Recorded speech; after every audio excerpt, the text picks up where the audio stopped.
제가 지난 영상에서 저희 오래된 친구 중에 한 명이 8급권하고 16학번을 지도해 줬는데, 이 친구가 저랑 시비 붙었던 사람한테 탁 하고 16학번 기술 쓰면서 치료비하고 합의금까지 한 700 정도 돈이 들어갔다는 말씀을 제가 드렸었죠. 근데 사실 우리가 실전의 범주를 어디서부터 어디까지 봐야 될 것이냐라는 것에 대한 논란은 많이 있는데, 오늘 태극권이 도움이 됐던 일들이 있었어요. 그 중에서 오늘 한 가지 말씀을 드리겠습니다. 안녕하세요. 서울에서 8급권 태극권 쿵푸 우슈 산타를 수련하고 있는 쿵푸 아재의 주관장입니다. 오늘도 좋은 하루 되시고요. 클릭해 주셔서 감사합니다. 제가 지난 시간에 태극권 이야기를 하면서, 태극권은 칼과 같아서 이 칼을 사용하는 사람에 따라서 기공체조로 바뀔 수도 있고 실전을 추구하는 방향으로도 발전할 수 있다라는 말씀을 드렸어요. 근데 대부분 태극권 수련자들이 건강운동으로 태극권을 생각해서 수련을 하고, 또 일부는 뭐 수행이나 이런 데 활용을 하기도 하고, 일부는 이제 방어적으로 자기를 호신하기 위한 그런 쪽으로 생각을 하는데, 미리 말을 하면 방어적인 호신이라는 게 정말 애매한 부분이죠. 왜냐하면 상대방은 나를 해를 입히려고 공격을 하는 경우가 사실상은 되게 많거든요. 그럼에도 불구하고 태극권 수련하시는 분들은 어떤 환상 같은 게 있는 분들이 많아요. 태극권을 수련하면 나를 지킬 수 있을 것이다 라고 생각하시는 분들이 더러더러 있으세요. 제가 실제로 겪었던 일이 있었는데, 오늘 이 얘기를 하면서 태극권이 그래도 호신으로서 꽤 괜찮은 대안이 될 수 있다라는 이야기를 하나 해드리겠습니다. 몇 년 전인지 제가 기억은 안 나는데 꽤 됐어요, 시간이. 네, 가족들이 이렇게 차를 타고서 야간에 고가 도로 쪽으로 이렇게 올라가고 있는데 택시랑 이렇게 부딪힐 수 있는 상황이 만들어진 거죠. 아버지하고 택시기사랑 좀 시비가 붙었어요, 운전을 하면서.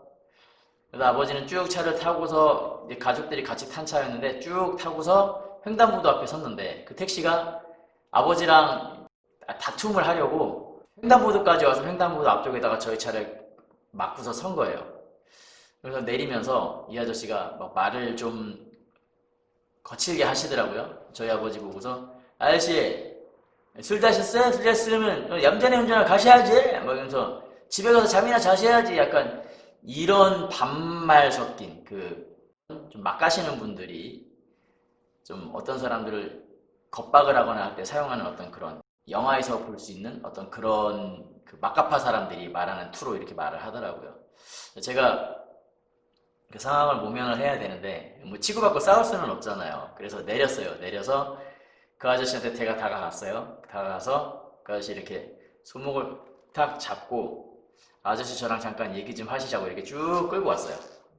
근데 그 아저씨가 키가 한 180 정도 되는 것 같았고 체격도 되게 좋았거든요. 제 생각에는 그분이 자기 하드웨어의 스펙과 이런 것들을 앞세워서 좀 약간 겁박을 하려고 하셨던 것 같아요. 쭉 끌고 오는데 그분이 얌전히 끌려오시더라고요. 거기서 이제 이야기를 해요. 이런저런 이야기를 해서 이제 그분이 기분이 풀어지게 하려고 얘기를 했는데, 이분이 사실 내릴 때 분위기는 금방이라도 저희 차를 발로 차서 부실 것 같은 그런 분위기였는데, 갑자기 급 공손해지면서 아 그러시면 빨리 가셔야죠 그러더니, 뭐 이렇게 고개를 꺽뻑하더니 이렇게 택시 타고 막 가시더라고요. 저는 몰랐어요. 모르고 제가 이제 차를 타고 있는데 가족들이 막 웃는 거예요. 그래서 왜 웃냐고 그랬더니 그 아저씨가 저한테 쫄았다는 거예요. 저는 이해가 안 갔죠. 식구들이 말을 한 게, 그 사람이 제가 이렇게 잡고서 가는데 이걸 뿌리치고서 이제 승질 내려고 이걸 뿌리치려고 하는데 못 뿌리치니까 이렇게 하고서 막 끌려오더래요. 본인이 막 이렇게 하려고 했는데 이제 안 된 거죠. 이런 경우가 있었는데, 사실 우리가 대체로 시비가 붙으면 대부분 사람들은 이렇게 앞면을 빵 때리고 하면 바로 돈을 물어주고, 이빨 나가면 바로 돈 물어주고, 이런 일이 생기고 CCTV도 여기저기 있잖아요. 요즘은 좀 뉴스 같은 거 봐도 조금 매너 없고 기본이 안 된 사람들도 있긴 한데, 그래도 대다수의 분들은 주먹 막 휘두르지 않고 멱살을 잡거나 이제 소리를 지르거나 해서 겁을 주거나 어떤 그런 양상으로 처음 싸움이 진행이 됐는데, 몸이 접지가 된 상태에서, 몸이 서로 접촉이 된 상태에서 누가 멱살을 잡았거나 손을 잡았을 때, 이런 상황에서 태극권이 꽤 괜찮은 자기 호신으로 작용을 할 수가 있거든요. 손목을 꺾는다던가 아니면 관절을 한다던가 중심을 무너뜨린다던가.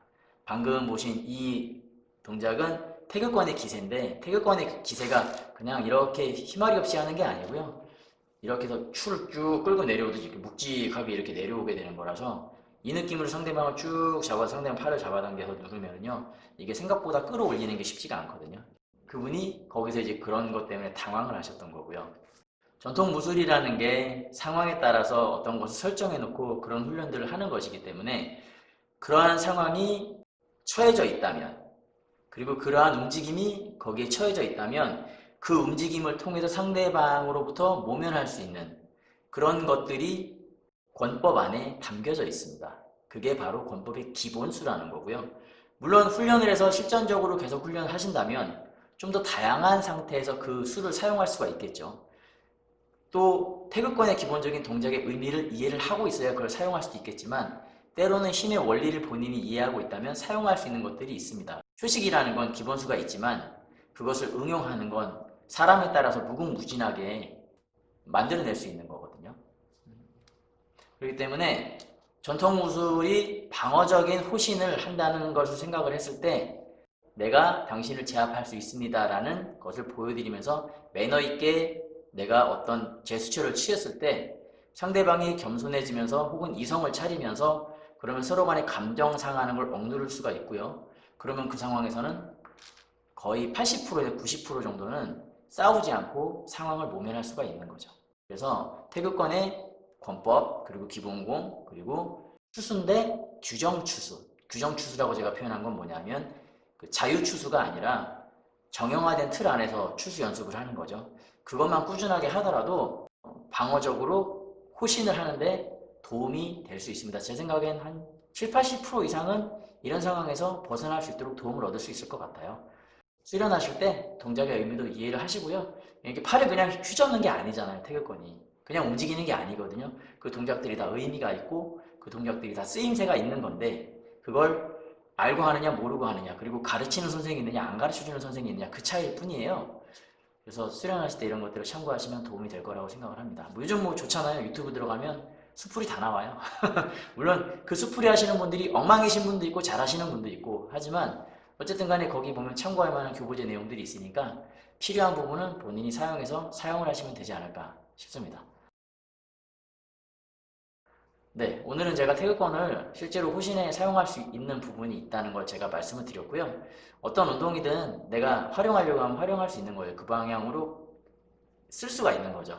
태극권이라는 무술에 대해서 어떤 링 위에서 싸우는 어떤 그런 격투로만 생각하고서 이렇게 보시거나, 지금 현재 태극권 수련자들의 모습을 보고 저거 노인들이나 하는 운동이야 이렇게 보시는 것은 조금 한번 더 생각해 보면 좋지 않을까 싶습니다. 네, 오늘은 제가 그 태극권의 기세가 실제로 사용되었던 예를 제가 경험했던 것을 토대로 말씀을 드려봤고요.